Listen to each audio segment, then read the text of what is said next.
ગર્ભાવસ્થામાં શરીર જેટલું તૈયાર થાય છે એટલું જ જરૂરી છે એને તંદુરસ્ત અને સક્રિય રાખવું. હળવો વ્યાયામ માત્ર શરીર નહીં, મનને પણ નવી ઊર્જા આપે છે. વોકિંગ, સ્ટ્રેચિંગ, પ્રીનેટલ યોગા આ બધું ડૉક્ટરના માર્ગદર્શન હેઠળ કરવાથી બને સરળ અને સુરક્ષિત. કસરતથી થાક ઘટે, રક્તપ્રવાહ સુધરે અને ડિલિવરી માટે શરીર તૈયાર થાય છે. સક્રિયમાં એટલે સ્વસ્થમાં અને ખુશ બાળક. આવો જાણીએ આગળની કડીમાં. છઠ્ઠું, કાળજીનું પગલું.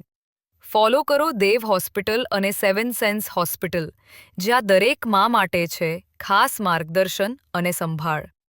હમણાં જ ફોલો બટન પર ક્લિક કરો અને અમને ફોલો કરો. કોન્ટેક્ટ બટન પર ક્લિક કરો અને તરત જ અમારો કોન્ટેક્ટ કરો. કોલ બટન પર ક્લિક કરો અને સીધો કોલ કરો. વોટ્સએપ બટન પર ક્લિક કરો અને અમારા સાથે ડાયરેક્ટ ચેટ શરૂ કરો.